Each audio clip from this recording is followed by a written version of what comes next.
Seth Funt, happy to be back again for another installment here at Custom Rod and Reel. This is, like always, one of my favorite shops to be doing seminars with and talking about something that I love to do.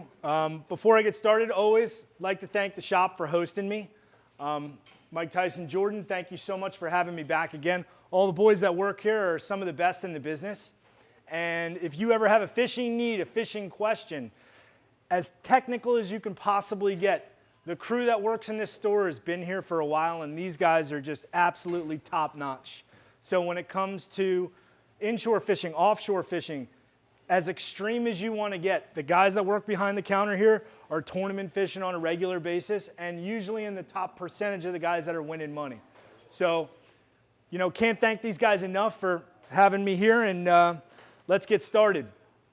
So, like all my seminars, this is just going to be a free-floating, everything in my mind is just going to come out. I got a little bit of an outline that we're going to come over, but really what I'm going to try and cover is we're going to go basics, but then we're going to take a hard turn and we're going to get to the guys that are going to be watching this that are really technical. Now, kite fishing, as far as I know, has been around for a lot longer than we think it has. Kite fishing's been around for a couple thousand years. When I did an article on this, I did a lot of research on it, and the Tahitians were using leaves and things to float up small little pieces to catch needlefish. So when I came to Florida in the early 2000s, it was really a game that was dominated by Ray down in Miami. And it was all Bob Lewis kites. Bob Lewis was a guy that came here from World War II. Saw yellowfin tunas jumping off of one of the destroyers, needed to find a way to get his bait out to where the tunas were, and that developed the Bob Lewis kite. If we fast forward in time to where we are today, there's been some other companies that have come out with just more advanced technology. Some of the kite technology and the stuff that you'll find in the shops today have tweaked the spars, the materials, the weights, the holing patterns in the kite, so you can really get advanced performance out of these. Now, trying to think about what I was going to say during this seminar, I think we can make a parallel to like musicians in the sense that there's so many great teams that sailfish. Everybody has their own unique ways to do it, But I think what we're trying to accomplish today is get through the basics, but if I can plug in a ton of nice, quick tips that I've never talked about before in my 20-plus years of kite fishing, that's really the goal here today, is to try and take anybody, and I don't care if you've been sail fishing for 20 years or if this is your first time. The goal is to get you from getting a broad understanding of how we do it and how to get good at it quickly. So the first thing we're going to talk about is we're going to talk about the tackle, right? So when we go kite fishing, if you were to be here, say 15 or 20 years ago, this would have been the premium reel that they would have sold you. It would have been a TLD, a 2-speed 30A, or a 20 or a 25. In the last handful of years, there's been companies that have made tremendous advancements in line speed on the reels. My preference is the Shimano BFC. The BFC stands for the Billfish Concept Reel. It's specifically designed for bill fishing. There's not a heavy amount of drag output on the reel. It's really meant for speed and smoothness in that very light amount of drag that we're going to apply for sail fishing. So I got a text the other day from somebody that I fish with all the time, who I consider to be an absolute pro. And he asked me, well, what do you normally kite fish with? And I said 20 pound, which, if you kind of walk up and down the docks, 20 pound is the standard for most tournaments. It's the standard for this application. There are some guys that will drop to lighter lines in heavier wind conditions, but 20-pound test is what we're talking about. Drag that we're using, anywhere from 3 to 7 pounds of drag. That's it.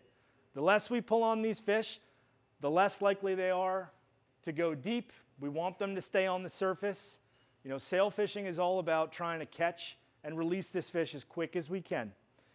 If I can just impress something on somebody, I know catching your first sailfish is a wonderful thing, but If we can keep these fish in the water or lean down and grab the bill, leave the fish in the water, that's going to give us the best mortality for this fish. So sometimes when I'm scrolling through social media and you see somebody drag one on the boat and it's bleeding all over the place and there's black slime everywhere, that's not good for the fishery, it's not good for us. I promote keeping these fish in the water. Any questions so far? We're going to go through a lot of stuff. I'm going to rifle through a lot of material. If you have questions, please just stop me. Let's hit on it for a minute. Otherwise, I'm just going to glide through this, okay? And then we'll take questions at the end as well. But please don't hesitate to stop me if you have any questions about anything. So at any given day in Florida, kite fishing is absolutely the way I'm going to fish almost every single time that I go out. Whether I'm kite fishing, and while I'm kite fishing, I'm bottom fishing. I have some celebrities in the crowd, some absolute, jigging masters. Benny, nice to see you. Benny will be jigging. There'll be days that the kite fishing is really slow. We had a great day. Benny caught a 50-pound kingfish on a speed jig, and it was one of the best days ever, even though it was a slow bite. But it was still, it's not something where when we go out kite fishing, it's the only thing you have to do. Last week we went out fishing and we were kite fishing and all of our bites came on the flat lines. We're going to go through that as well. But kite fishing at its core is really a premium way to present baits on any given day. The whole idea and the concept behind kite fishing is that we're able to fish, in a perfect world, one kite, 3 baits, and once you develop a comfort for being able to fish 1 kite and 3 baits, you add a second kite in, another 3 baits. And then you go to level 2.0 is where you're flying 3 kites. That tends to be something that's more done during kingfish season. Sail fishing, it's a little more difficult. And in the tournaments, you have a maximum lines out that you're allowed to fish. So 1, 2, 3 kites. I've used kite fishing from tuna fishing in the Northeast for giant tunas to yellowfin fishing, sail fishing, mahi fishing, king fishing. There's an unlimited amount of applications that you can use kite fishing for. But at its core, it's, I think, one of the most exciting ways to fish in South Florida. There's no doubt about it. And it runs supreme, and it's what everybody does from almost the entire season. You'll see kites up on the edge. So let's talk a little bit about the kites. A lot of questions that I get from people that have never done this before are, what are the right kites to get? So when you walk into a shop like this, and all of this equipment's available online as well, and if you ever have any questions about this, you can always call the shop and they're able to talk to you. Red kite, green kite, port, starboard. Okay? These 2 kites are the same, 2 different colors. If I had 1 kite to choose, I would choose the SFE, the extra large size. This one gives us the greatest range of ability. So we're able to fly this kite in lighter winds, in just much more like variable conditions. But you can see the kite's a little bit larger. It doesn't have holes. Most of the time that we're fishing, the weather can be relatively fair. That's my go-to kite. Usually when I go out, if the wind is anything 10 knots or less, we're going to be flying this. We'll get into helium, but let's curb helium just for a moment.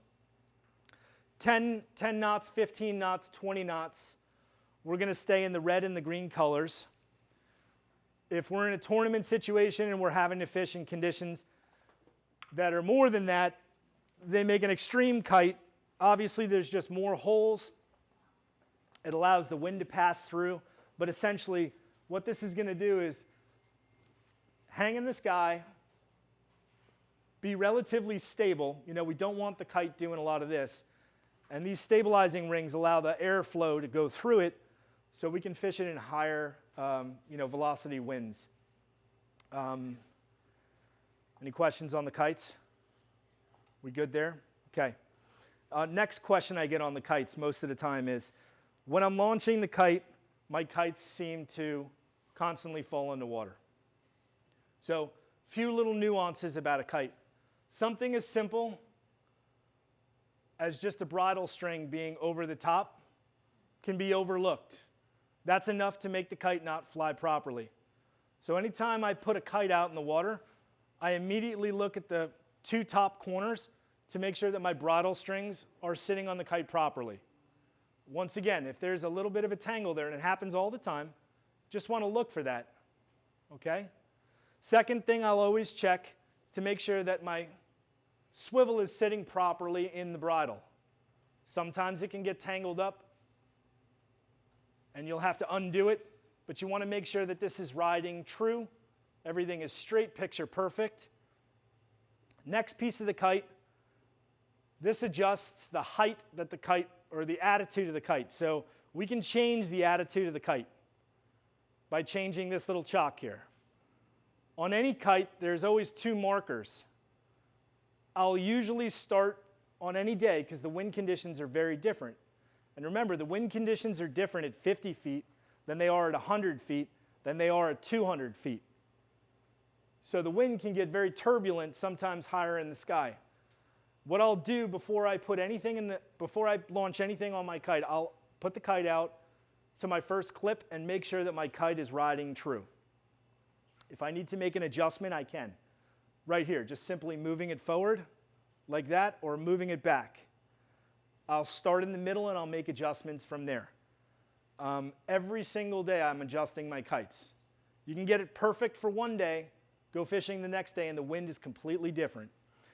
The other thing that I think is really important to note is, and I see this happen all the time, whether you've done this the first time or whether you've never done this before, whether you've been a 20-year seasoned pro. You go to put the kite up, the kite gets about 10 or 15 feet in the sky, it looks great, and then it just takes a dunk and it goes in the water. If you're fishing on a sport fishing boat or if you're fishing on a center console, have you ever seen those images of wind flying over a car? Right? The way wind moves over the car, over the back, the car is designed to be aerodynamic. Well, when you're out on the water, the boat, the T-top, all of these things will dement the way that the wind is flowing through the air. So if you're launching this kite and you're anywhere near the middle of the boat, the kite's going to get 10, 15 feet in the air, and now all of a sudden it's going to get that air disruption because the T-top or the isinglass in the middle of the T-top is interfering with the airflow. I always say it's best to launch the kite either off the back of the boat or off the front of the boat. Okay, so you want to get into some clean air, air that's not being disrupted by anything. If you were on a sport fish boat, normally we'd be flying these out of the outriggers. The reason for that is it gives us a wider footprint. So on an outrigger, on a large sport fish boat, we'll usually fish a big ring, something 2 or 3 inches, large enough to pass the kite clips through.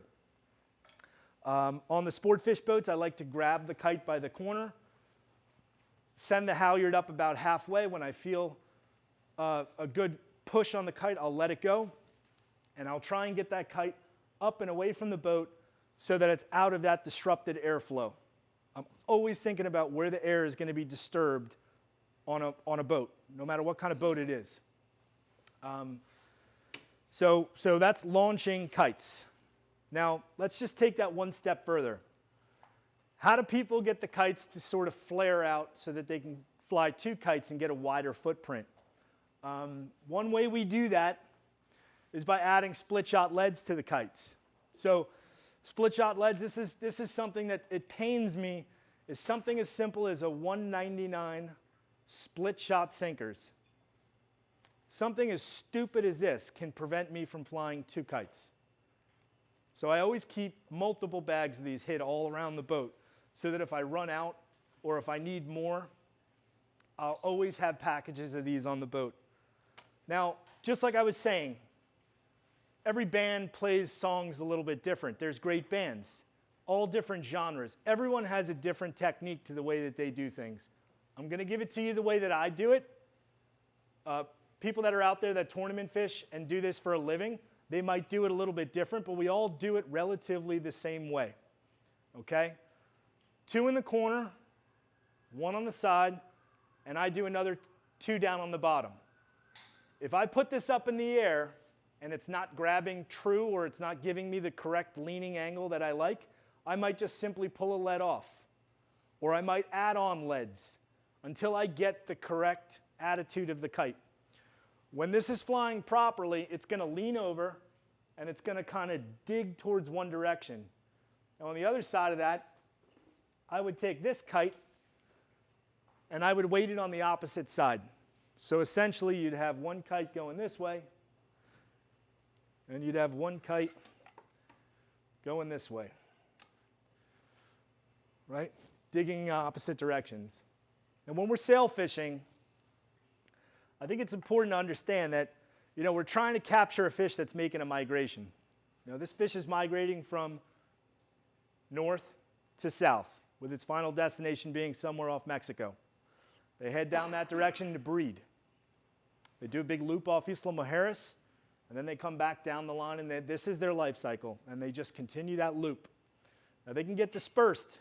They can be in the Bahamas, on the east side. They can be up on the beach. I mean, we've caught them in as close as 15 feet of water, and I know the guys that sometimes pier fish will sometimes see sailfish right there in 10 or 15 or 20 feet of water. This fish has no limitations, right? My best day ever here, we started catching fish in 200 feet. Things got a little slow. We started moving around. We saw a lot of showering bait on the beach, put the kites up, had another 12 fish in less than 50 feet of water. This fish has no limitations, okay? So normally where we are is known as Sailfish Alley. This is South Florida. In Stewart, these fish tend to veer a little further offshore. In Stewart, it's a little bit more common, Stewart North, all the way up the beach, almost up to Georgia. These they tend to hang out in that depth range anywhere between 100 and 200 feet. Now they might be in 300 or 400 or 500 feet. They might be in much shallower, but generally we're going to start in that 100 to 200 foot range. That's where the reef is most compressed. There's most of the angle of the continental shelf is right around that range, and that range compresses as we get from Jupiter Inlet down to Miami, okay? So typically, that's the depth that we're targeting these fish in South Florida. Okay, once we get into the Keys, these fish can then band onto the reefs. They can get onto the ballyhoo. They can be in much shallower water. The forage will change a little bit for these fish. But for the most part, these fish are making this migration. They're going to eat almost anything that they can get. Now, there's popular baits that people fish for these, whether it be goggle eyes, sardines, herring. I love to fish mullet because they're easy for me to catch, and it stays on the surface, and it's a fairly lazy bait. So there's days that sailfish really like a frisky bait. There's days sailfish really like a lazy bait. As much as anybody thinks that they know about this fishery, as soon as we get everything figured out, they'll throw us a curveball and do something that no one ever saw coming. So I don't care if you've been a tournament fisherman for 20 years, you could go out there and place a 0 on any given day, or you might win the tournament. That's what's incredible about this fishery is, any given day, whoever finds that pocket of fish, they could really be anywhere, right? That's the bottom line to this. Any questions on what I've talked about so far? Yes, sir. One question. So when you're adjusting the kites, what yes. increments that you adjust with? So like I said, I'll start in the middle, right? And then I'll move it by like one chalk length forward or back. That chalk's about 1 inch long. So I'll move it forward about 1 inch, put it up again, and see if it stabilizes the kite. What that's going to do is it's going to change the attitude of the kite this way, which is going to make it go up, or this way, which is going to keep it a little bit lower. Each day, each condition, each captain, each mate, each deckhand, everyone has their own preference for where they like the kites. I've fished with guys that like them really high, and I've fished with guys that want them teetering on disaster, as low to the ground as they can possibly get it, thinking that it's easier to hook the fish because there's less line in the sky. Or if you were fishing a day where there's 30 knots of wind, you can't have the kite super high in the sky without having a huge belly in the line, So I'll adjust the kite bridle until I'm comfortable with where the kite is. For all intents and purposes, most of the time, it really doesn't matter where this kite is, high or low. But as you get into the real fine details and the nuances of the guys that are crazy tournament fishermen, everyone has their own like slight little preference of how they like the kites. You know, but there's a few guys that I fish with that would like this kite like teetering on just falling in the water. They just want it as low as they can possibly get it. It's all a preference thing. I think if you haven't done a lot of kite fishing, just getting it up in the air and keeping it stable is primary. That's all that matters. Okay? Hope that answers the question. Yeah. So let's just talk about that for a minute. And we're going to walk through sort of a basic kite setup. So for sail fishing, we're getting these baits, you know, and it's funny because there's some people that I fish with that I consider to be some of the best kite fishermen, even in this area. You know, Steve Daugherty is one of the guys that I kite fish all the time, and he's, you know, he fishes with Artie. Artie, you know, might be one of the best kite fishermen ever to have played the game. The way we do our kite setups is completely different. Not to say that one is better than another, but when we're kite fishing, the difference between doing this for the first time and doing this for money is it's all about being able to communicate with the crew without communicating, right? When a team that does this a lot is really in the pocket, like they're really deep into a jam, they don't need to talk to each other. They all know what to do. They do it together enough times, you don't really need to explain or tell somebody, hey, the long bait's out of the air. It's already happening. The captain can focus on his job. The mates can focus on their job. But let's kind of back it down and start from the beginning. Simply said, there's an indicator, okay? There's an indicating float. Now, whether that's an egg or a pencil, it really doesn't matter. It's a preference thing. Color, preference thing. It doesn't matter. Some people like 3 different colors. Some people like all the same color. It doesn't matter, okay? If I was starting out and I hadn't been doing this for a very long time, and you're trying to explain to a crew that has never done this or doesn't understand, you know, I think different colors might help you. You know, knowing that the yellow is the long, the pink is the middle, and the orange is the inside. But again, once you start to get the placement dialed in, these little things don't matter. To me, they don't really matter. It's all a preference thing. But simply in all kite setups, whether you've been doing this as a seasoned professional forever or you've never done this before, it's very simple. It's a ring. I like the bigger the better for me. A float. If there's no wind and the kite is having a very difficult time flying, I don't use a weight. If there's a moderate amount of wind, this is the only variable that's going to change in the whole setup. I like to usually start with a 1/4 ounce and bump up from there. 1/4 ounce, 3/4 ounce, 1 ounce. If the wind is really hawking and I'm having a hard time keeping the bait in the water, I might bump this up to 1 ounce or bigger. And then there's a bead. The purpose of the bead, well, really 2 purposes. The bead protects the knot, and also as things are moving around, it's putting off a little bit of noise. Some might argue that that matters. I don't know, it's just a habit for me. But the bead, to me, protects the knot. And then we get into a leader. Now, here's what's interesting about kite fishing. You can take this, you can substitute this whole outfit for a 130 with 200-pound mono and put out a 10-pound bluefish and kite fish for giant tuna. You can scale everything down to 20-pound mono and a 30 or a 40-pound leader and scale it down for mahi or sailfish or kingfish. The only difference is just a few modifications on this whole rig. So for sail fishing, 30 and 40-pound test generally is what you'll find most people use. For me, I like 40-pound. 30-pound also. It really doesn't matter. There's just a few minor changes that I would make between the line difference. If I was using 30-pound test and a fish eats the bait and swims off, the biggest problem you're going to have is that he might chafe through the leader. Not because you have too much drag on it, but by the time you put out 200 yards of line in the water, that in and of itself is enough drag to chafe the fish off. Most of the time that I'm fishing and kite fishing, for me, most of the time that I'm doing this with people, customers, clients that have never caught a sailfish before. So why am I going to scale it down to get the bite? I just want to catch the fish. 40 is going to be a little bit safer. So it's what I use most of the time. When I get, before I ever leave the dock, I always have these coilers made up. They sell them pre-rigged here at the shop. One of the things I was going to talk about is hook and bait selection. But having pre-made leaders is critical. Okay, it's going to save time. These fish might only bite for a certain part of the tide or time of the day. You want to be able to capitalize on that as best you can.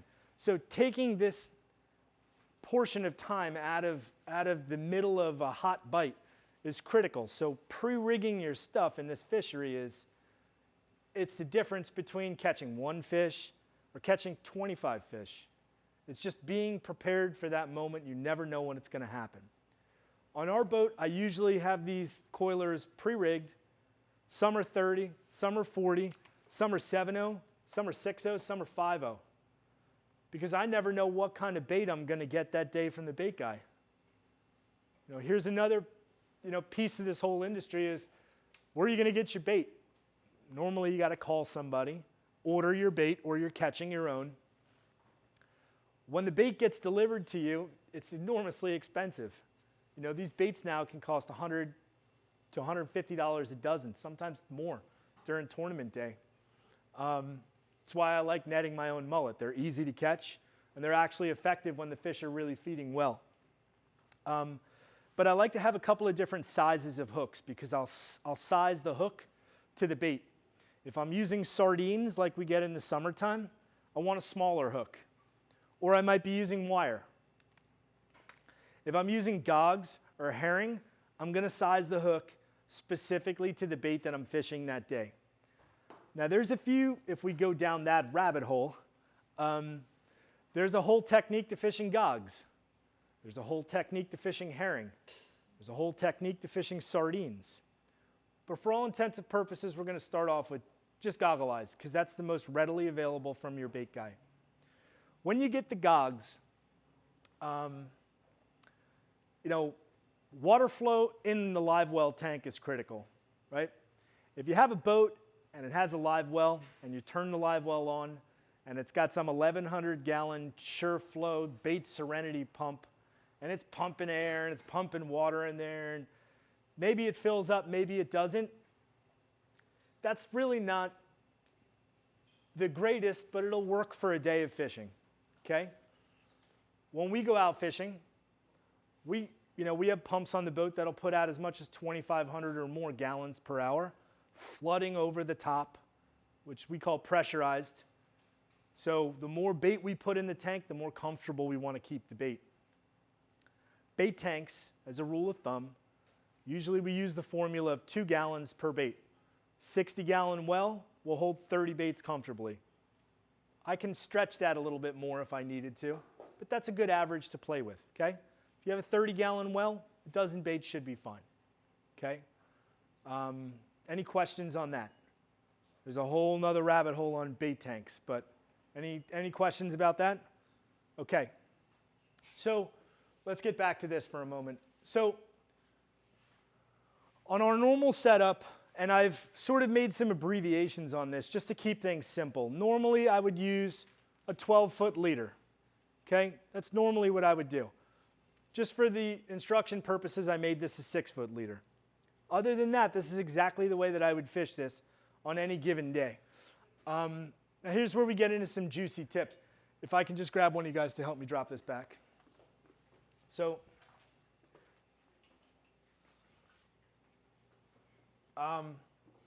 neat little thing that's been sort of introduced in our fishery in the last, maybe this is the second season that I've seen these.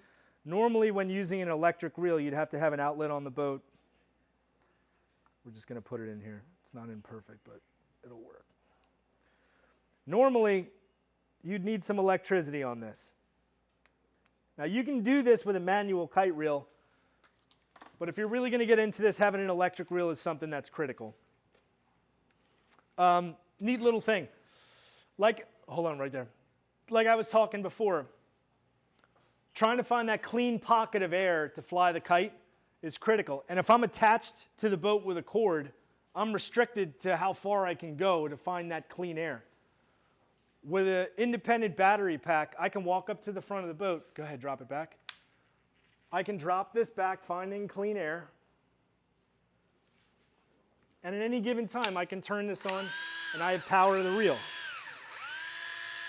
So a nice little something that we've seen in the last 2 seasons come on board are these nifty little battery packs. Just fire those clips to me. One of the things I talked about was putting this kite up in the baits in under 60 seconds. So let's talk about that.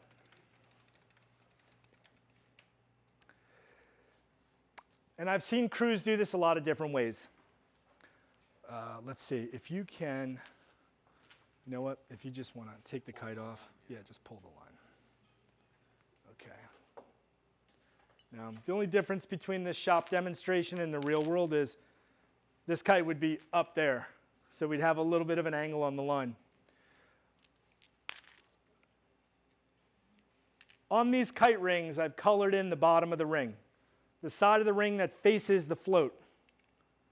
So one side is silver and one side is black. And the reason that I do that is when I go to put this in, if I always face the bottom of the ring towards myself when I'm putting it in, you'll never put it in backwards. What can happen if you put it in backwards, the line gets pinched around itself. Now you let out a couple 100 feet, you get a bite, you go to get tight, line pops, everything comes undone. What happened? I don't even know what happened. You might not even know that you put it in backwards.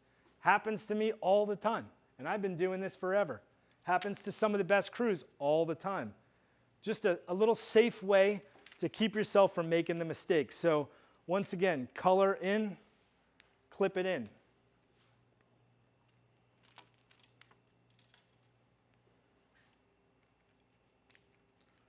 Color in towards me, clip it in. Now, this is exactly how I do it on my boat. If you could, just walk it towards the camera.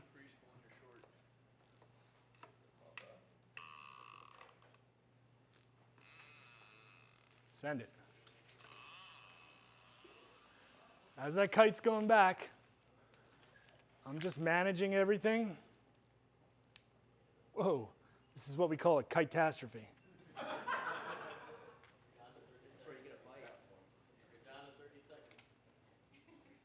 What's going on here? Go ahead, send it back. We're going to do this one more time just to make sure everyone's clear. All right, stop.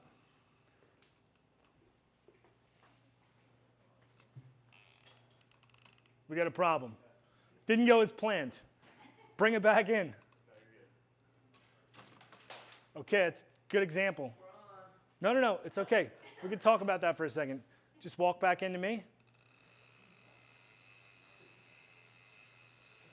Stop.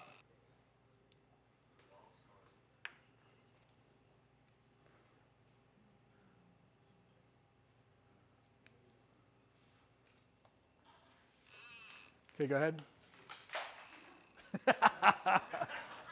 You know, it's actually good this happens, and I'll tell you why. Because I can't tell you how many times I go out on the water, and this, what just happened right here, happens right out of the gate.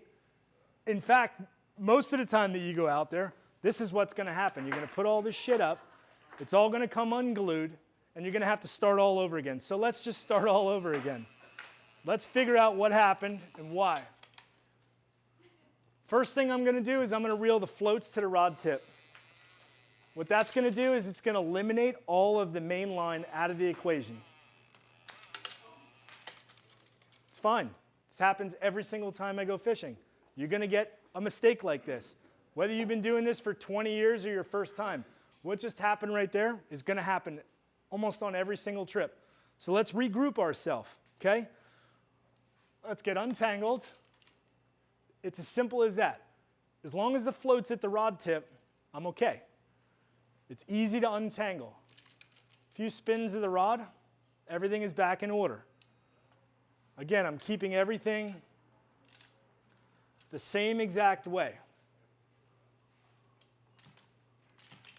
Couple of shakes, a little bit of tension. See what's going on there.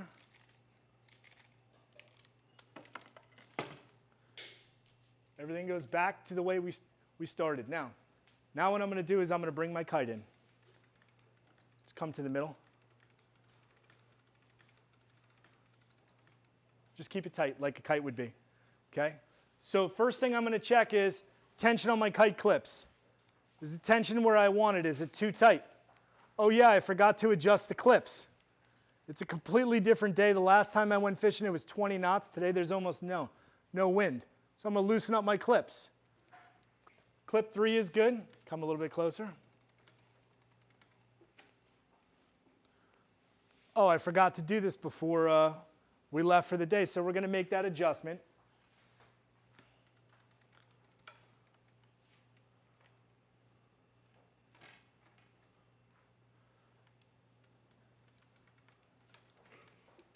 Clip 3. Make that adjustment. On these kite clips, there's a tension control. So a few turns will tighten the amount of pressure that's on that clip. Okay? So we're going to come back and start over again. And kite fishing is all about doing what I'm doing right now over and over and over again. Once again, the black part's down. I don't even have to think about putting it in correctly. I just know that the color faces down. Go ahead, walk it back.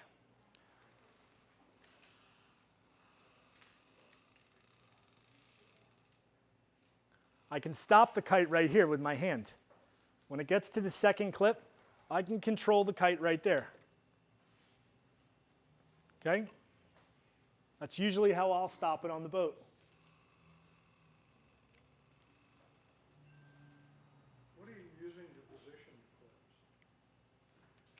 When you say position the clips, what do you mean? Like I noticed that you pulled it over some kind of a stopper. So on these kites, there's a series of there's a series of swivels that vary in size from little to big. Here at the shop, they sell a kit. Okay? Now, you can buy these kits and they come with like cheap swivels. What the shop's done here is they've done the adjustment for you to change these out to Spro swivels. Okay? Or you can buy them pre-made like this. Everything all distance out, ready to go. But in the middle of these clips, there's a variation from clip 1 to clip 2 to clip 3. Clip 1 is the smallest.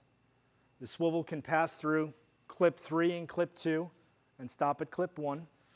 When we get to the second size, it'll pass through the third one and stop at the second one. But I can control the kite right here. I can stop it. So even though the kite is soft enough to take line out, I'm stopping the kite by holding the clip. I reach up, I grab my second float, I put it in the kite. Go ahead. Number 2. While number 2's going out, I get ready for number 3. Stop. I stop it with my hand.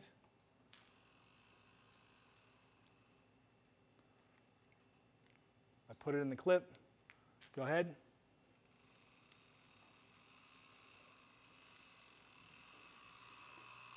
Stop it there. Now again, this looks a little funny because the kite line is straight this way. Normally it would be up in the sky.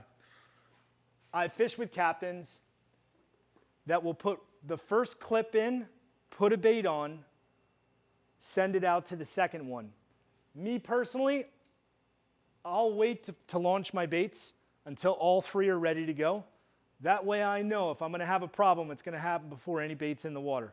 Because once you start to get multiple baits in the water and these things start popping out, that's where you can get into a lot of a bigger problem, where once you add a live bait into the equation and these things start swimming around and getting tangled up, that's where you can run into a big problem. So let's talk about hooking the bait. You're going to get yourself some of these clear rubber bands, or they come in clear or black. Normally, if I'm kite fishing for the day, a little hack that I like to do is I'll put one on one finger. I'll load my fingers up with these rubber bands. And I'll almost spend the entire day with rings on, or with bands on my fingers, because I'm blowing through these by the dozens during the course of the day. So right now on my hand, I can still move around, but I have 1, 2, 3, 4, 5. I got 6 rubber bands on my hand. Okay, nice little hack I like to do is I'll walk around and I'll do a full, it's okay, you know what? That's going to happen too. No, it is. It is. These are things that are real. This is the stuff that's going to happen when you're kite fishing. What do I do in this situation? I'll make number 2 number 1 and number 3 number 2, and this will now be number 3. I'm glad these things are happening, because ask Mike Tice, this happens all day long, doesn't it, Mike? I like your grin on your face watching me. We don't even have baits on these things. Now, at this point, you want to drive back to the inlet and throw all this shit over the side of the boat and say, what the hell am I doing? So, and again, I'm glad this stuff is happening, because this is the kind of stuff that you deal with on any given day kite fishing. If I was to put this up like a pro, you'd all think it was that easy. This is the kind of stuff that happens. Let's walk it back. We're going to start all over again. And I'll tell you, when you're kite fishing, this is what kite fishing is all about. It's all about overcoming these stupid problems all day until your tackle is tweaked out.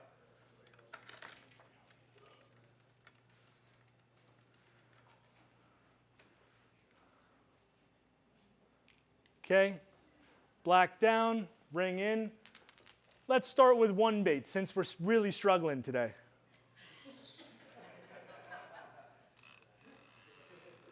Okay, stop right there. This is epic. Okay, so let's talk about putting one bait in the water. So again, I take a little wrap around the line. Okay, what this is going to do is if I fumble the bait, if I drop the bait, if I let go of the line, I'm not starting all over again. When you take your bait, and you take your rubber band and needle, okay, here's a little hack that I like to do, is I put the rubber band on the hook first, and I'll squeeze it all like this, okay? I'll then take my bait, I'll go through the back just behind the dorsal fin, I'll come out with my needle, I'll take the rubber band over the tip of the hook, I'll wrap it around twice, and then I'll put it back under itself. Some captains like the tip of the hook facing forward. Some captains like it facing back. Some captains like to hook them in the back of the fish. Some captains like to hook them in the nose of the fish.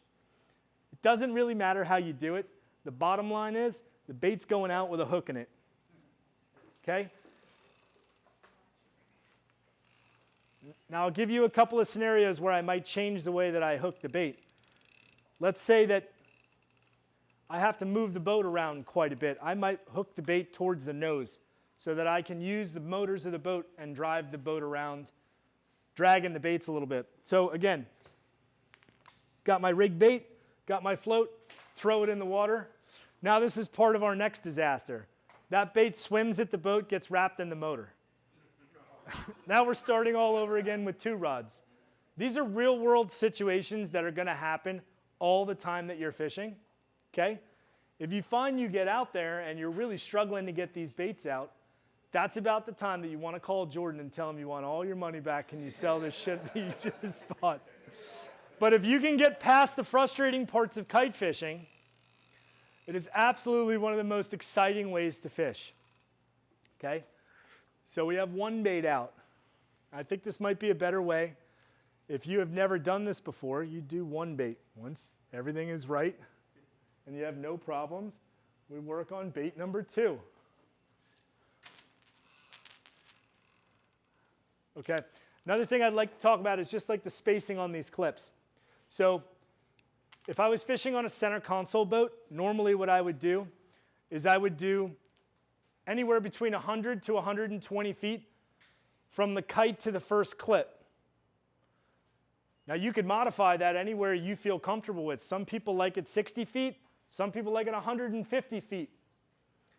Typically, if I'm on a small center console boat, I like my patterning just a little tighter.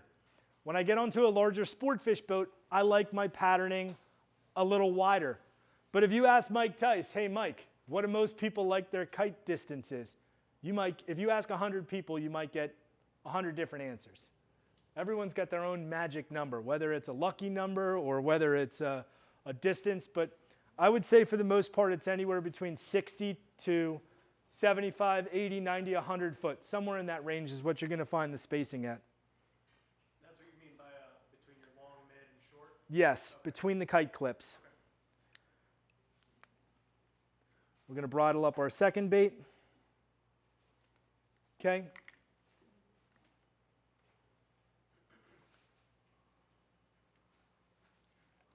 We're going to put that in the water. Now that one just swam into the engines. When you throw the bait in the water, its instinct is to swim into a shadow and get out of the open sunlight. So if you were driving the boat or you're sitting from a dead boat, you want to try and get the bait away from the boat as best you can, which is why I like to put everything in to the clips and get it away from the boat a little bit before I throw the bait in the water. If the bait and the clip are sitting right here and you throw the bait in the water, bait's going to go right under the boat. I like to get the clip and the bait and everything in, get it a little bit away from the boat, and then throw my bait in. Yep.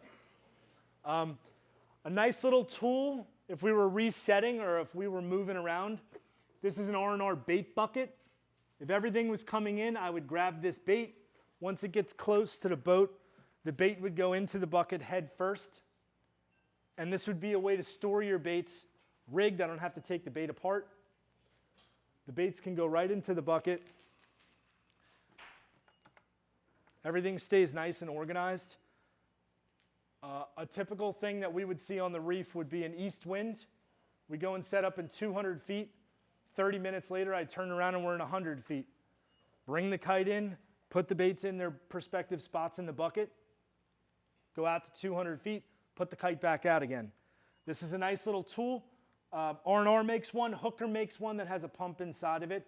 Two great options for bait storage. You never want to put more than one bait in a bait tank with a leader on its back. Otherwise, they're going to get in the tank, they're going to spin around, you're going to go to put this all up. Now you're in stage 3 of frustration. And again, it happens to all of us. I mean, there's moments during tournaments where you might see somebody standing there holding lines, just taking spray over the face. It can be a wonderful thing to do once you kind of pattern in all of these tiny little elements that can be very frustrating over the course of the day. Okay, so bait 2 in the water, kite goes back out. Stop, because we got to 3 because I made my spacing 6 feet between the clips. I think we're beating this one to death, so we'll put the last one on.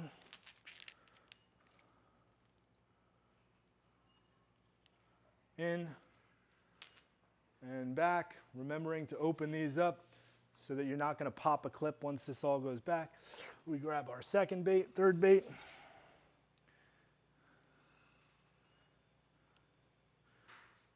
In the water she goes. Now we're fishing. Okay. Okay, now. I like to fish my reels in strike. I can walk away from the whole setup. If something was to eat a bait, turn around and swim away with it, it's going to hook itself. Okay? Circle hooks are the way we usually sail fish. Circle hooks. Now, if I was king fishing, or if I was getting a lot of clip-offs, let's say we go out on the reef and we're in 120 feet, we're sliding up the reef, and all of a sudden you notice, ding, ding, ding, ding, all baits are gone. You just came through a nice school of kingfish. Maybe if it's a slow day of fishing, hey, you know what? I'll take a couple of kingfish. It's as simple as just tying on a pre-made wire leader right onto the rig, put everything back out with steel. So you can make that quick modification and now you're king fishing. In fact, when we're tournament fishing for kingfish, most of our big kings, if they're not coming bump trolling big baits, it's going to usually come on a big bait, long kite bait, like a big blue runner on my long kite bait. That tends to be, yes? Question, Yes, sir. sailfish bite on the wire line? You know what? Some of my best days have been in the midst of king fishing. Some of my kingfish tournaments, you can catch 12 sailfish. And as soon as he's on there, you can't get him off. Yeah. So yes, they will bite wire. If I was tournament fishing and money was on the line, I would be using mono. But sailfish are not afraid of wire. Okay? You can definitely catch sailfish on wire. This tends to be a little bit more of a, if I was fun fishing and not fishing for money, normally I would be fishing wire because I do want that kingfish, or I don't want to miss that wahoo bite, right? The only thing that I can find that I've noticed the difference is it's tough to get the blackfin tunas to eat the wire, in my experience. You know, when I'm fishing wire and trebles and stuff, unless it's real late in the day and the light's real low, you normally don't get a lot of blackfin tuna bites on the wire. But most of the time, if I'm not fishing for money, I'm putting wire out. Okay. But for sail fishing and the health of this fish and releasing it, I'm going to try and use a circle hook. It's going to purchase in the corner of his face. I can get it out. I can let the fish go, try and, unharmed as best as possible. So let's just kind of come back to this basic setup for a moment. When you're kite fishing and the kites are out, thanks guys. I know, standing there holding it.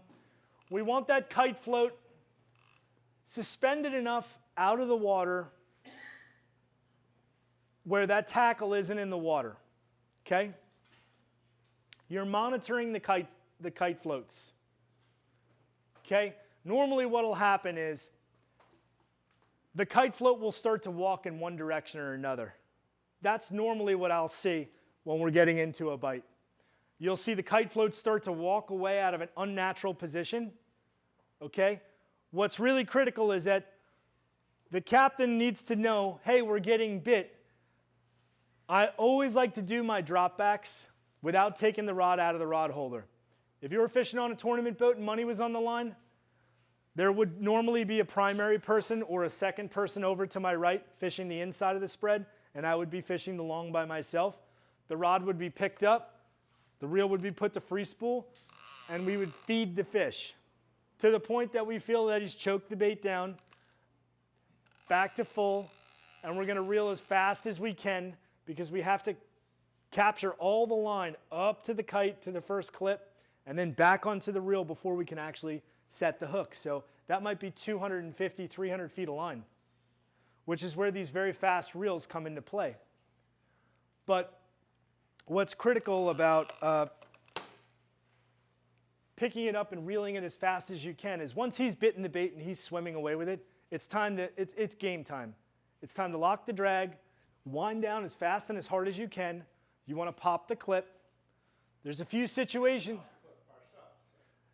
So I'm going to give you a handful of scenarios that are real world. This happens all the time, whether you've done this for 20 years for money or this is your first time doing it. Every time we go on the water, we're readjusting these kite tension on the clips. That fish might not be pulling very hard. Sometimes he's full charging and jumping.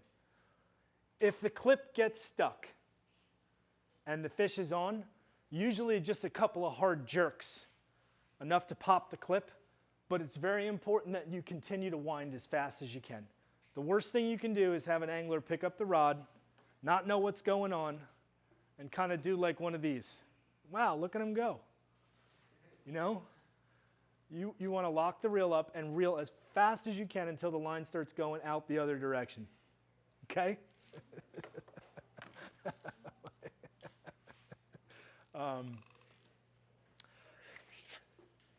Here's the best part about kite fishing, and you get a bite, right?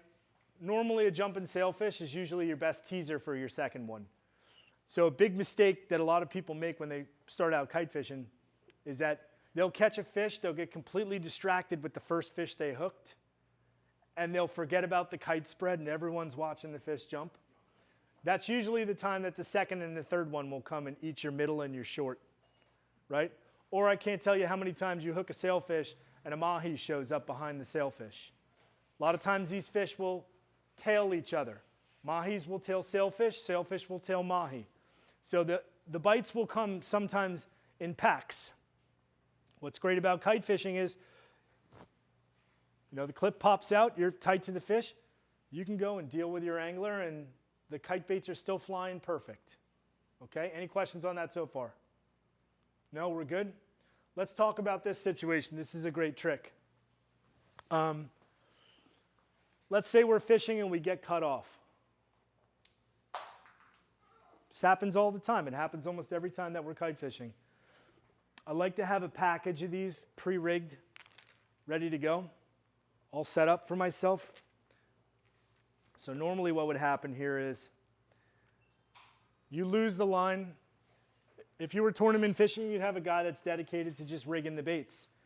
But even for you guys that have been doing this forever, I want to show you how easy this can be. If you have these pre-rigged and ready to go, which is easy to do, they come in a kit. You can do this at home. You take just a tag end. I make an overhand knot. I slide the whole thing right up the line. Now I got my whole setup on my rod ready to go, and I did it in less than 2 seconds. So you're not doing any bimini twist?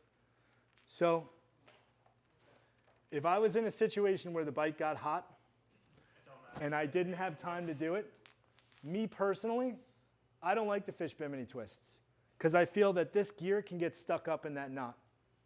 And when you're fighting sailfish, if this goes under the water or if it starts dancing on the surface, something else could bite it. So just that quick, I got that rod re-rigged. Okay, I know, Mike, you like that trick.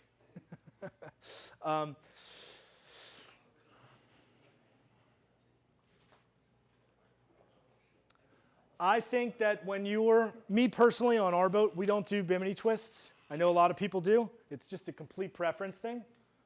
Bimini twist is going to give you a great connection, but for me, what I want is, I don't want any of this to get hung up on a knot, okay? This is Team Liquidated's gear. It's all bimini twists. It has a great connection.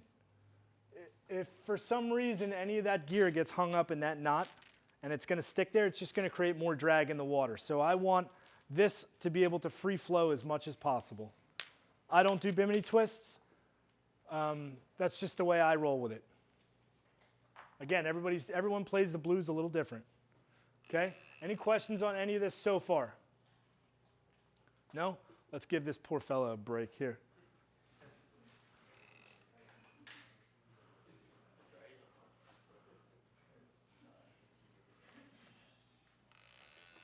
Trying not to kill Lyle here.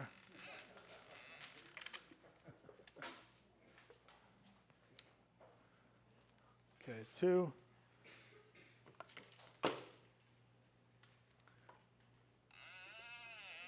And 3. Okay. There's times that you'll be kite fishing for sailfish. You'll have one spread, you'll have one kite out, 2 kite out. This past week, it was leading up to the full moon. Let me suck this in so you don't have to hold this. How great is this?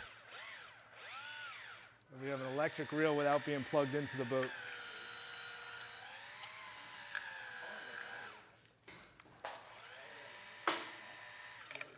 I think if you were deep dropping, this is not the way you'd want to go. If you were jigging, I think you'd be okay. If you were kite fishing, you'd be okay.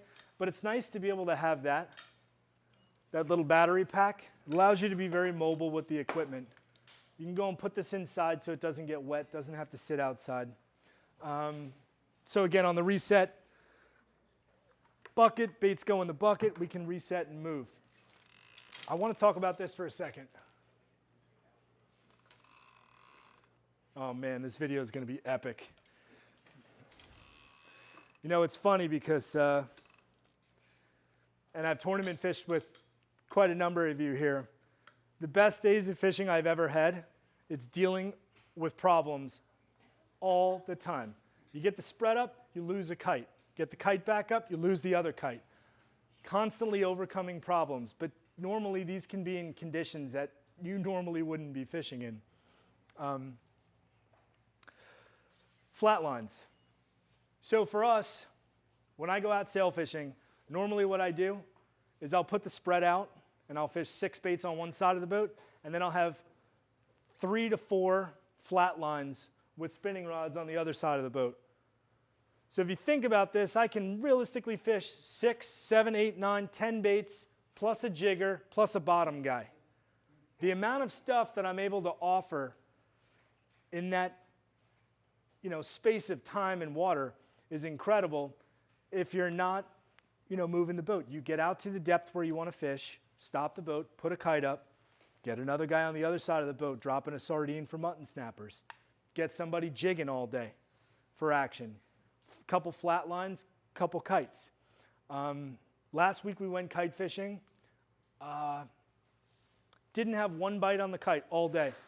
Hooked 3 sailfish, 2 mahi, and a kingfish all on the flat lines. I would have caught nothing if I had just been kite fishing. So being able to have flat lines and kites or jiggers or bottom fishermen, you never know what kind of conditions or what kind of bite it's going to be for the day.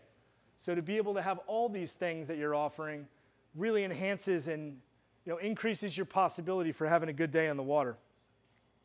Any questions on any of that so far? Good? Another thing you can add to the spread to really enhance the offering is strip teasers. So strip teasers come in a variety of different packages. This comes as a full kit with the bar. You can also buy these strips. Personally, for me, these are my favorite.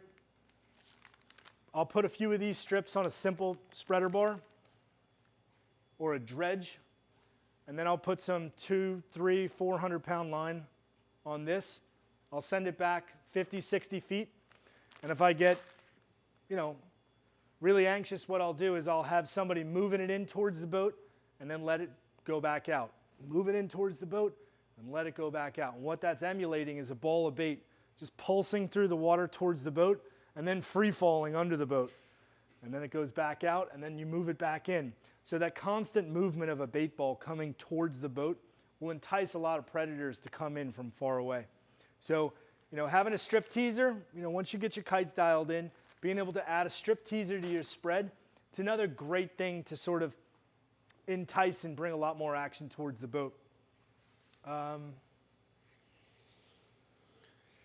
Any questions so far? Would that be a good time to have like a pitch rod handy? So we normally carry like a full rack of spinning rods ready to go, right? Spinning rods are rigged exactly the same way, same coilers that I'm using for the kites. Everything is rigged more or less with the same exact setup for the day. I'll always try and have 2 flat lines out long, 1 kind of short, 1 ready to go. Meaning the bait's bridled and sitting in a live well tank. And if I was to see, some action or a fish tailing down sea, I'm ready to go on it. One thing you have to be careful of is, remember, the baits live in bait balls by nature. So as soon as you put this in the water, every bait you have is going to try and get into it. So I like to try and, put the baits out first, then introduce the dredge. Make sure the baits are far enough away from the boat that they're not going to get into the dredge. But, as soon as they do see the dredge, they're going to try and get into it. Okay. That's always a fun one. Yes? Catch a fish on the middle line, hooked on the middle line. Any recommendations what someone else on the boat should do with the long and short? Okay. So, like I said before, when you hook a fish, oftentimes you'll hook other fish. But he brings up a great point, which is that if the sailfish was to eat the middle bait, one of the problems you can have is if the fish streaks towards the left or towards the right. If the fish streaks towards the right, I've got a couple of other baits in the water. Anglers need to be ready to reel the baits out of the water, get them up high in the sky so that the bait and the fish can pass through without tangling the other kite baits. If you haven't done this before, I think the thrill and excitement on hooking a fish using one kite and 3 baits, that might get lost in translation. But obviously, guys that have been doing this for a long time, you know, getting the baits out of the water and up and high so that fish can pass through and around. Now, you know, I can't tell you how many times a fish comes under the kite, you pick the kite bait up, fish passes underneath, and I'm trying to drop it right back down on the back of the fish, because oftentimes the fish will be right on the back of each other. You know, these fish will do that. They'll get right on top of each other. You know, why is this fish acting so excited? And another fish will be right there. So avoiding tangle ups is critical. Other questions on that? Yes? Do you ever find yourself anchored up in kite fishing, or do you usually drift? So normally I try never to anchor up. Me personally, for a few reasons. Because normally boats that get anchored, if you look at anchoring boats are more likely to take on water and sink than just a drifting boat. If you were to anchor up and use a kite, absolutely. You can fly a kite, you can anchor, you can mutton fish, you can bottom fish, you can have a kite up. But one of the things that might happen with sailfish is if the fish gets into the current and starts going either up sea or down sea, he might spool you. So if I was anchored up, I'd make sure to have a ball. Like a quick detach. Just detach it, throw the ball in the water, and you're able to go chase the fish down. Okay, what's been a real problem here recently has been the sharks have been a major problem for a lot of the sail fishermen. So in years past, we were able to hook a sailfish and just keep fishing. Sailfish would go way far out, and eventually he would come back to the boat. But now if you do that, I feel like more likely than not, that sailfish is going to get eaten by a shark. So what we try and do is use the boat to get on top of the fish while trying to keep the baits out as long as we possibly can. Okay? Yeah. Any other questions on that? And how do you do that? Chase the fish down? Yeah, while you have the kite still out, you just free spool the kite, or? No. So if I'm the captain and the fish is swimming and you're getting dumped, or you have 2 fish and you've got to make a decision, let's pull the kite in and go catch one and then go catch another one. A lot of times what you can do is you have to be mindful of the direction of the wind and where the kites are. If you drive the boat towards the kite, and the kite's going to be on the opposite side that the wind is blowing, right? If you point the boat at the kite and drive at the kite's going to lose altitude and fall in the water. More times than not, what happens? Fish gets distressed, he's going to end up going to the north, into the current. I'm sorry, to the south. Most of the time that you're fighting sailfish, they'll go north. Sometimes they'll go south, but again, it's a tricky thing where you want to try and get on top of the fish as best you can and keeping the kite in the air. But if you feel like the kite's starting to lose altitude, maybe it's best to just bring the kite in, clear everything, put your baits in your bucket, go catch the fish, go get reset. Any question? You good on that? It's a slippery slope, right? It's a slippery slope. Again, if you were fishing in a tournament and guys that do this for money, you will ride the edge of the razor blade. And how fast can we catch that fish? There's times that you'll just sink everything to go get that fish. Start over again. But if you can, try and make sure that the kites are still in the sky. That might be a scenario where maybe on the next set I might move the chock a little bit to keep the kite a little higher in the sky. Give me a little bit more altitude. Yep. Any other questions on that? Go ahead, balloons. Okay, so helium. Me personally, if I get 10 knots or less, what I might do is put like a little tiny party balloon, 2 little puffs, and tie it to the top of the kite here. Just to keep it up on top. I've seen people do a kite float on the spar. I have to be honest with you, sometimes I get lazy and I just put the kite up. If I'm confident that the wind is steady and it's not variable, I won't do anything. And I can't tell you how many kites I've lost. Hundreds. I've lost hundreds of kites. Once this kite gets in the water, You have about 10 to 15 seconds to get it before you're never going to see it again. Okay? But a lot of times that we're out there and we're actually going to kite fish, there's wind. So, in 25 years of doing it, I've lost a lot of kites, but you kind of get used to where you're going to lose the kite and try and stay in front of it. The other thing that's pretty common is adding helium to the kite. So it's getting more difficult to get helium. We used to carry scuba tanks filled with helium. Now it's easy to get these party tanks. You can travel on the boat with them. They're 40, 50, 60 bucks for a tank, depending on the size. You can buy the tank, you can store it in the boat. You pull one of these balloons out, you fill it with helium.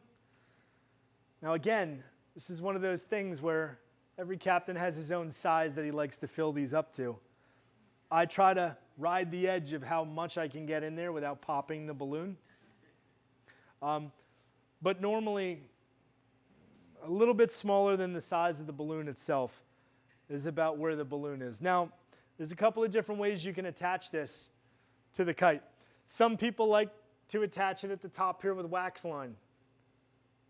Some people like to attach it to the middle, and there's a bridle that goes in conjunction with this, where you attach it here, here, here, and here, and the balloon sits in the bridle. Is it like a thong or something they call it? Yeah, kite thong. Yeah. I've seen it done a lot of different ways. My younger brother has a pretty sweet hack, which is he'll fill in just enough to keep the kite out of the water, and then he'll tie it to a spar, and when we're done, or if he needs to add more gas, because that spar is big enough, he can untie it off the spar and add more gas. Some guys like to use wax thread and wax it on there. It's all a preference thing. I think that's a level 2.0 thing. The deeper you get down this rabbit hole, I think you can try it 5 or 6 different ways, and I've tried them all, and they all work. The conditions are really going to just dictate how you're doing it for the day. Any questions on that? Good on helium?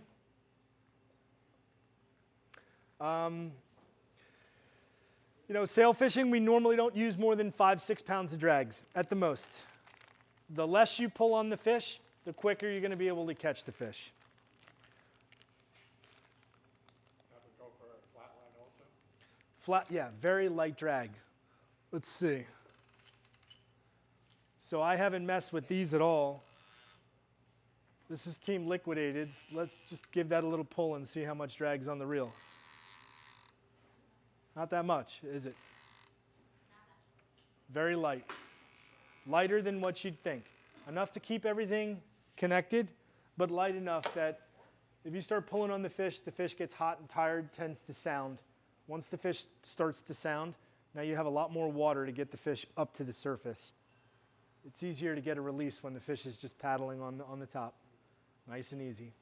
That's specific to sail. Yeah. For all the fishing that we do on the reef, all the drags that we use, it's never more. You feel free when I'm done speaking, come up and give a pull on the drag and just feel how much is on there. There's not very much. We use 20 pounds most of the time. Yes? Do you wait the kite to fly left or right? Yeah, I spoke about that, Jordan. But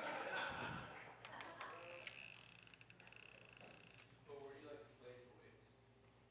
Where's the red kite? Who took my red kite? Yeah.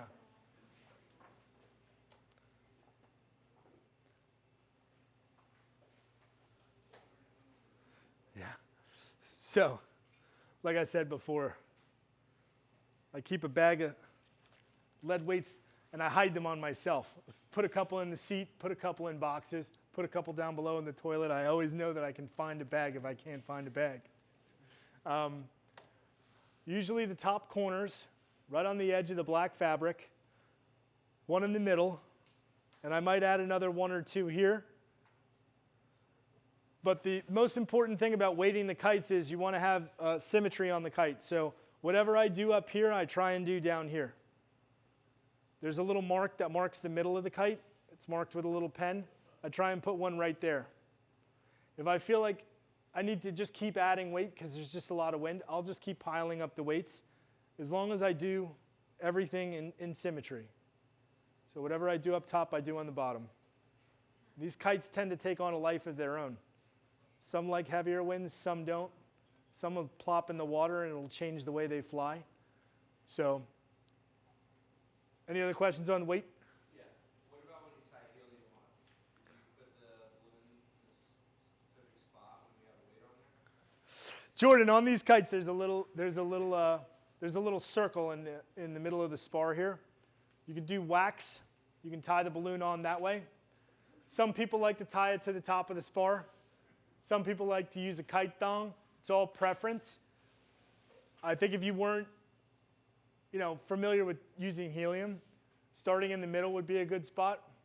The more advanced you can get, you can start getting it onto the opposite spar to make the kite do funny things to fly in which direction you want it. Hope that answers your question. I have a quick question about helium. So we've gone out a couple times kite fishing, just trying to learn. Now we do the tie it up on the spar in the corner, and we get the balloon on and everything, and our kite starts looking like a propeller. Circle, circle, circle, circle, and we can't control it. Yeah. What would you advise to clear up that issue, or just weird wind? And you're tying it in the middle?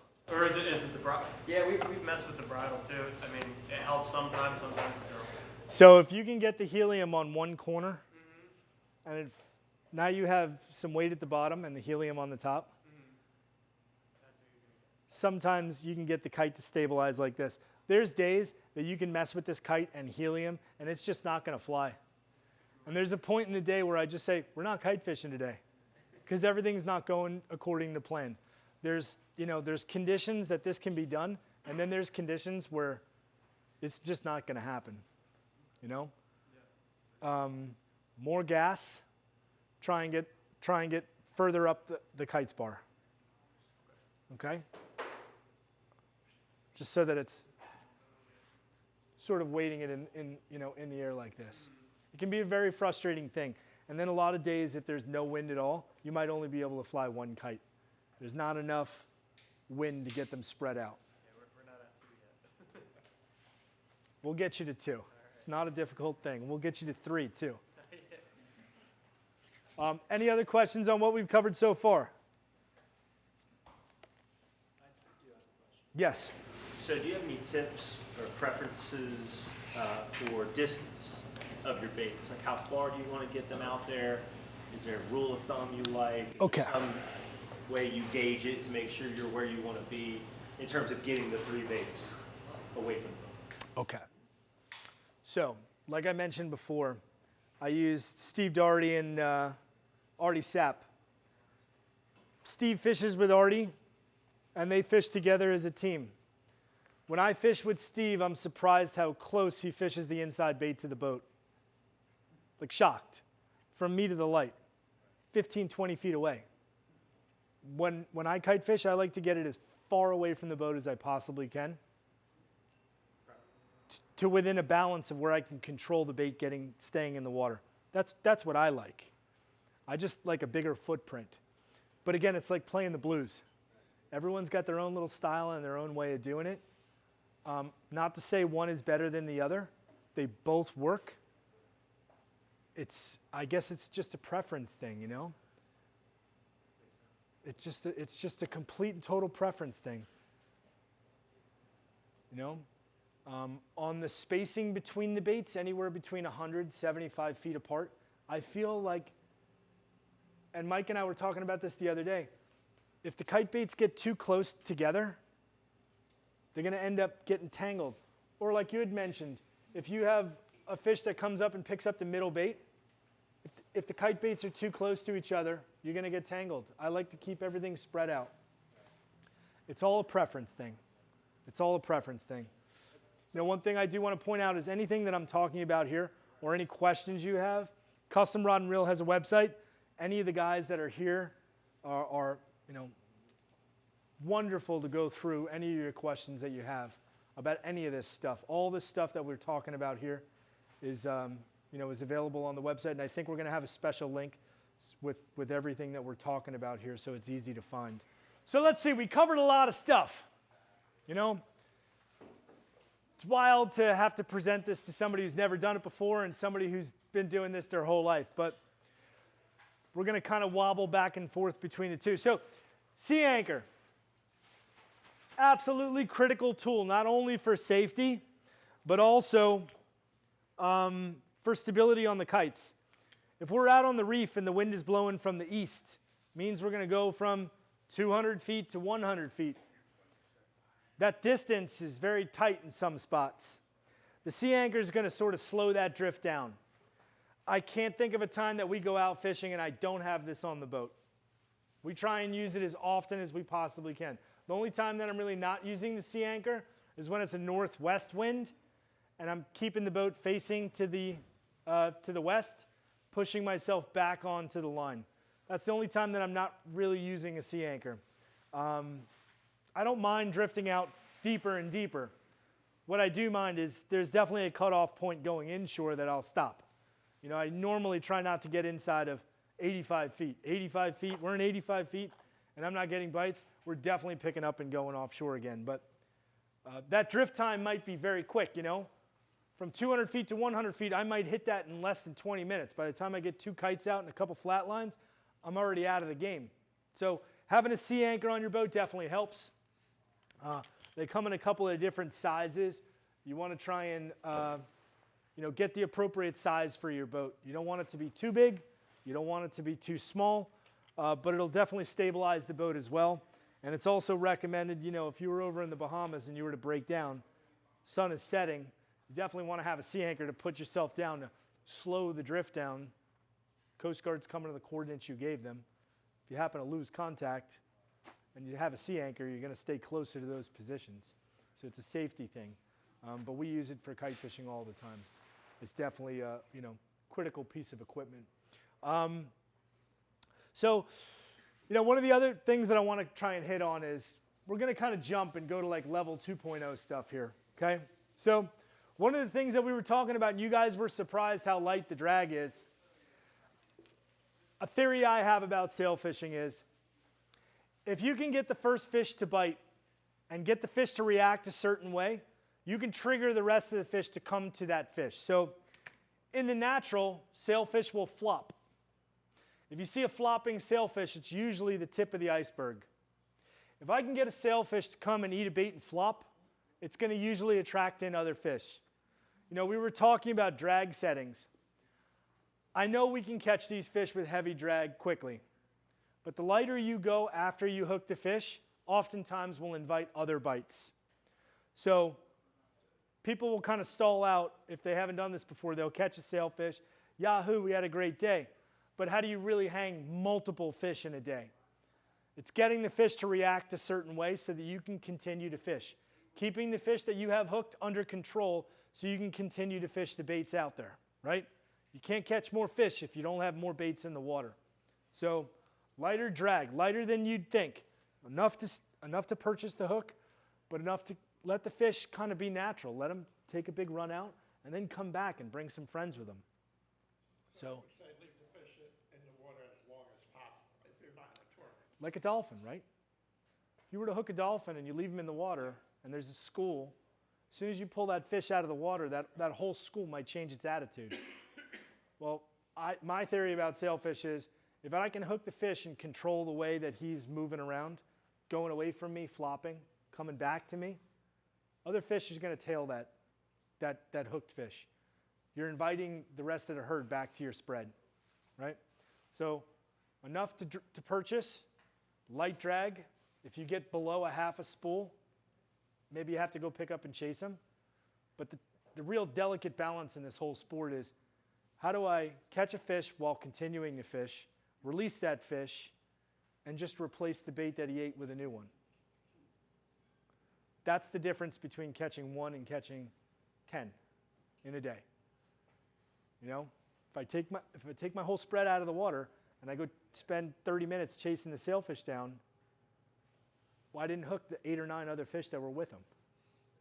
It's one. About 2 or 3 is. If there's one sailfish, there's always more than one. Sometimes they're singles. A lot of times they travel in packs. So, again, the tournament fishermen, you'll see They might get wild, but guys are still fishing. They're backing down hard on a fish, and somebody's up on the bow with a flat line. How many baits can you keep in the water while you're fighting fish? You know, we were talking about blackfin tunas. You know, blackfin tunas, yeah, they definitely eat wire. For me, when I'm blackfin fishing, I like to fish mono, but if I'm fun fishing, I love fishing wire, especially in the springtime when the blackfins get thick and heavy, or if I'm live chumming, which isn't permitted in tournaments. But you know, in the springtime when we get our baits here, and we can cast net bait or buy bait in bulk, anytime you can put a kite spread out and live chum, that's always a game changer as well. You know, more specific questions on anything we've covered so far? We good? What do you got for me? I was going to ask you about if you had a trolling motor, like if you're looking at spot lock, because you were just talking about sea anchor, what do you think about using something like spot lock, Rodan, or Minn Kota to kind of bump troll as opposed to using a sea anchor where you just have the mercy of the current? So for those of you who don't know, the famous Benny Ortiz is arguably one of the greatest slow pitch fishermen in the world today. And I'm glad he came to heckle me today. And I'm glad you brought that. Benny, I think what I honestly think about it is, I think the biggest paradigm shift in the entire industry that very few people are keen to in Florida is exactly what you just talked about, which is having a trolling motor that's able to pin you down and stay stationary. So we talked about anchoring, right? Problem with anchoring is that it can become dangerous, really. Because if you think about it, you got 3 knots of steady current. Something gets fouled around the boat the wrong way. Well, it's anchoring in deeper water and heavy current tends to be a dangerous thing. And it also can be a problem retrieving your anchor.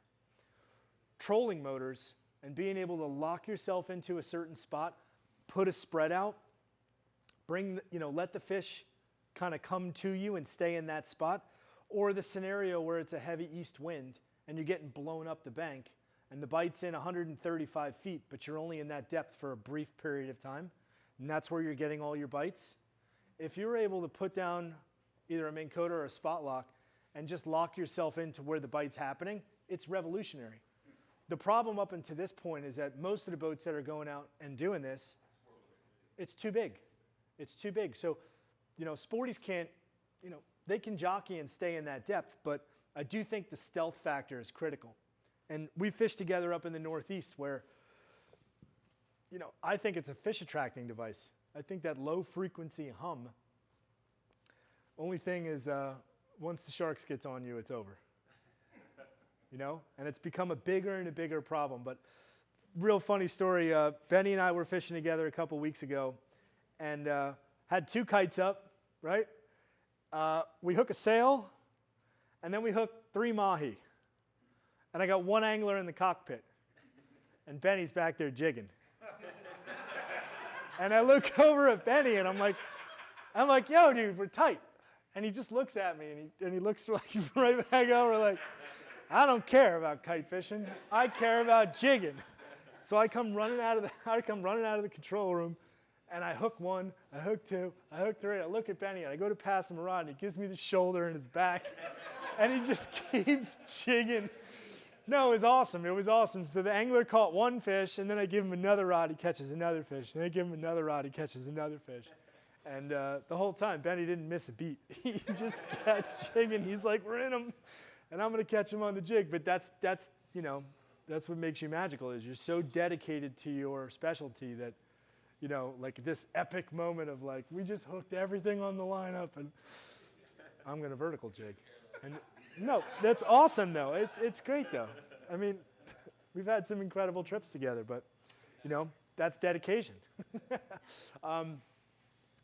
Another thing that was brought up was different styles of dredges that are used. So getting beyond sort of entry-level sail fishing, right? We really go down the rabbit hole of like, okay, well, where's this going? How do we make ourselves really take the next step?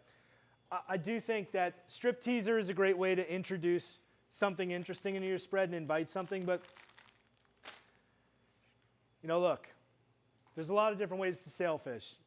And when you continue to crawl up the line, Eventually you'll land where you're fishing on $10 million boats and they're dredge and deadbait fishing. And it's all natural. Dredges with 60 baits per side, all natural baits, dink ballyhoos out the back. And there is a completely different art form to just dredge fishing. But if we take a piece of that and we apply it to this fishery, you know, what are the baits are you using on the dredge? I think just any hard tails on the back. You mentioned the Z-Man, the paddle tail Z-Man. We'll have to go pull it and take a look. But, you know, being able to fish dredges is what the fish are going to come to. Whether you're deadbait trolling or kite fishing, yeah, you can present the bait. But if you can put a dredge, some reason to keep those fish around the boat, it can increase your odds. It can improve your catch for the day. It can change the variety of fish that's coming to the boat. Some days you're sail fishing, it's a mahi bite. Some days you're sail fishing, it's a kingfish bite. You know, but if we're really trying to target sailfish, I think we've covered ways that you can be successful with it, but really fine-tuning that dredge and ways that you can sort of, you know, start a bite, you know. Let's see what else. I'm a little confused though. If you're not on the troll, I'm not totally following on the drift how I'm getting a lot of action out of the drift. So I'm manually doing the drift. If I'm drifting and I have a sea anchor out and I put a dredge out, whether it's paddle tail baits, whether it's strip teaser baits, normally what I do is on our boat, I usually fish with between 5 and 7 people per day. And just like we would do with sword fishing at night, where the bow guy and the stern guy are opposite each other. So they're constantly looking at each other. The bow guy's pulling the dredge in, the stern guy's letting it out. Once he gets to the boat, he starts bringing it in, and I start letting it out. So the dredges are constantly doing this, you know? On days that the bite might not be red hot, something as simple as just constantly prospecting and cycling the dredges, that can definitely call a bite in. And 1 turns to 2, 2 turns to 3, and now all of a sudden everything is around the boat. So something as simple as just constantly being on the teasers, especially on the slow days, that can be the X factor that changes like no bites or a few bites into multiple bites, you know? And we see that, and you see that at all different levels, especially at the higher levels, but it's not something that's really talked about a lot, you know? I mean, the dredges are a major thing, you know? You got to think, this fish is swimming hundreds of miles. What's going to make him stop and come into your spread? Cycling, you know, these dredges, I mean, these are meant more for marlin fishing and trolling, but we can dial it back in and specifically make it for sailfish. So I know you've been doing this a while. You probably have guys you talk to tell you where the fish are. But let's just say for someone new to this, don't really have a spot to go to their area that they like or whatever. Are you going to sit in the same spot all day, or are you going to move around all day? Like, let's say you're set up off the wrecks at Pompano, you're not getting anything for 2 hours. Are you going to go to Boca? Are you going to go 100 feet forward? Like, how far are you going to move throughout the day? If so, are you? So I'm going to answer this question as if you and I are just friends fishing and having a fun day together, right? Every single time that I go fishing, I have like a little milk run of spots that I'll hit, and that's my day. You know, 200 here, 100 here, 200 here, 100 here, 200 here, 100 there. I'll kind of work, call it 10 miles of either side of my inlet on any given day. Gas is expensive, you're right? You know, if we're going out to have fun, I'm going to try and pound as much as I can of my local water and try and dial in the bite as best I can. On any given day, am I going to make a 30 or 40 mile run up the beach? Not typically, you know? And what is going to make you stay in an area? Like, is one sailfish every hour going to make you stay there, or is it going to be 5 every hour that's going to make you stay there? So it's more about reading the conditions on the water. If I go out and I'm doing my normal milk run of spots, right? And I'm seeing bait getting showered up, I'm going to stay. I'm going to fish more the conditions and the current more than anything else. I'm looking for like seams in the water. Is there a color change? Is there weed in the water? Is there bait? Is there life? Is it lifeless? You know, the ocean's going to dictate what I do for the day. But like I said, like 10 miles of either side of the inlet's kind of the range of where I'm going to be. Somewhere in there, at some point of the day, fish are going to swim through. It's just a function of am I in the right spot at the right time. I don't think you have to overthink it, but one thing we definitely do when we're fishing on, for the day on the reef and we're kite fishing is it's not the only thing I'm doing. Bottom fishing, jigging, I'm incorporating that into the spread almost every time we go because. So as long as you're having a good time, you're gonna stick in that spot. Yeah, I mean, we're just coming into cobia season right now, So if I'm struggling on the reef for the day, I might go and try in, 60 feet, 40 feet, 30 feet up near the pier, looking for the rays, Everyone, it seems like everyone's complaining more and more and more about sharks. Well, what else can we do? A lot of times the cobias are migrating with the sharks. I'm wondering if the cobia fishery is actually better now than it ever was. We're just not actually landing those fish. That's sort of a puzzle we're going to have to figure out. But the sharks have definitely become a problem. So the only reason I would pick up and make a move out of my normal milk run spot is if I set up and I'm marking sharks right away, it's very difficult to get a bite once a shark is shadowing the boat. I'd make a 3-mile jog in one way or the other. Hope I answered the question, Yeah. Yep, you did a pretty good job. The other thing that I think is critical too is, and you'll notice this with guys, whether you've been doing this forever or you're just starting out with this, I'm constantly aware to my surroundings, whether it be birds in the sky, right? Is there frigates, are there terns, is something picking on the water? The other thing is I can see that sport fish 4 or 5 miles away. Is he pulling his kites in and backing up? He's on a fish. I might go wander out to that depth zone. I'm always constantly looking at the signals that are around me, trying to figure out, because no one's going to tell you, oh, get over here, they're going off. I think you really need to be hypersensitive to what's going on in the fleet around you, So you mentioned current, you mentioned seams. You didn't say watercolor. Did you leave that out purposely, or did you have to feel a certain way about it? As much as I would like to say perfect conditions are cobalt blue water, some days you get blended water. Some days it rains and all that water just comes out, and I've caught these fish in every kind of condition that you can catch them in. So it's really difficult to say, but if I had to choose, I'd always try and be on the blue water side of things, and I would try and definitely, be focused on that 200 or less depth. Now there's times where the dirty water might push out and you might have to go looking deeper, but I normally, once I get past 300 feet, I'm not sail fishing anymore. Now I'm dolphin fishing. Now I'm convinced that if I have to go out to 300 feet or deeper, still might catch sails, but now mahi come into the mix. But more importantly, once I get out to 300 feet, I can't bottom fish anymore, right?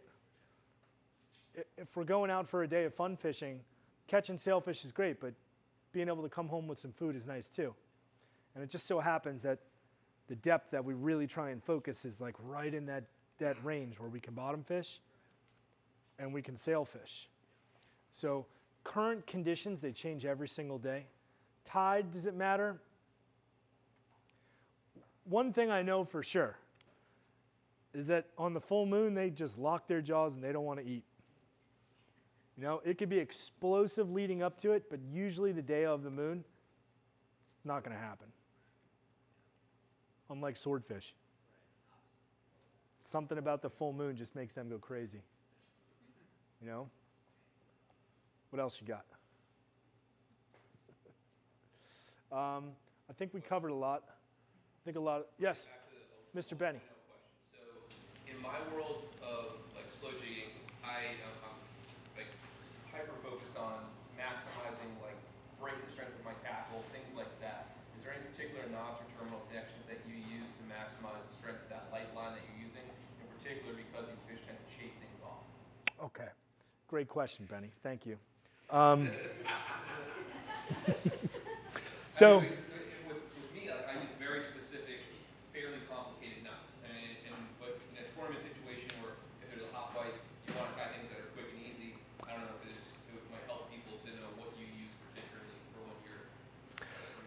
When I fish circle hooks, the only way I fish a circle hook is snelled, right? I snell all my circle hooks, and then at the top of the leader, I do a perfection loop.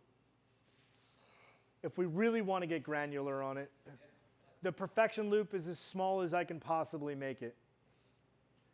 I find that when you have a bigger loop, things can get folded, tangled up, you can have a problem. On a lot of these pre-rigged, it's just a simple, looks like a uni knot with a perfection loop at the top. These are perfect, these are ready to go.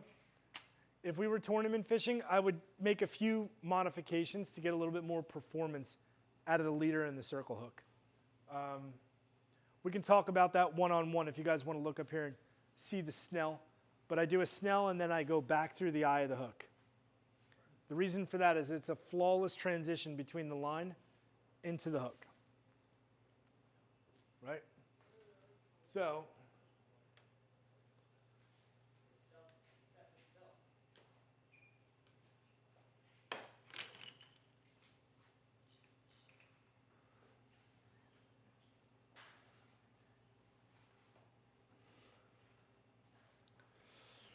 a snell, and then the line then comes down through the eye of the hook, right? So the transition down the line straight into the circle is flawless. There's no bump. If it's just a straightforward knot, if you follow your finger down, you're eventually going to hit the eye of the hook, and there'll be a bump there. But if we run our finger down this, by keeping the line pointed down that direction, you're forcing the jaw right into the throat of the hook. So, precision knots, yes. Then the other thing would be a bimini to a Yucatan. A bimini twist on the mono, and then a Yucatan knot from the leader into the main line. Perhaps when we're one-on-one, I can demonstrate how that looks. That's the most flawless connection. The only problem with it is if the bait's coming back spinning, I've got to cut it, terminate it, and start over again. But that's the most flawless connection. That's the connection you're going to find on most boats that are doing this, for big dollars. And believe me, there's some big dollars that are chasing these fish. I think the purse in Jamie's tournament's close to $1 million, right?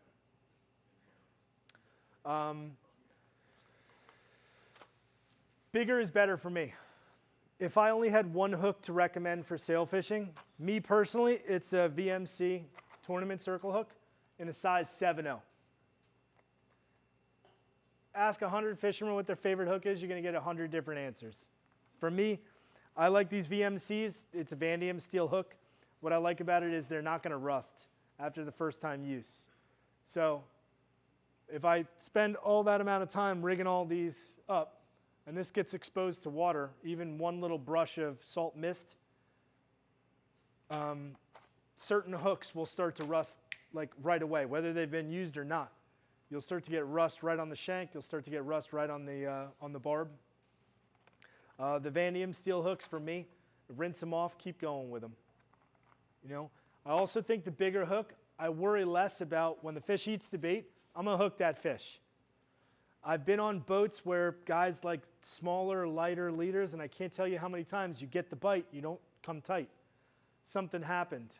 The only time that I think that makes a big difference is if the class or the size of the sailfish is like, we're talking about 25, 30-pound sailfish. Sometimes that means the difference between first and 10th place is first place caught 5 little sailfish. But for the most part, bigger is better for me. I'm going the other way. When everyone's going smaller, I go bigger. I can fish 30-pound with a 7.0, and I'm going to hook every fish that I get a bite out of. Smaller hooks, you tend to miss a little bit more. So I think we covered a lot. There's going to be a good amount of one-on-one. So I want to thank you guys for coming. I want to thank Custom Rod and Reel for hosting me. And like I said, these guys are the best in the business. So CustomRodandReel.com. If you have any questions, everything I spoke about is on the website. Jordan, guys, thank you so much for having me, and I'm looking forward to the next one.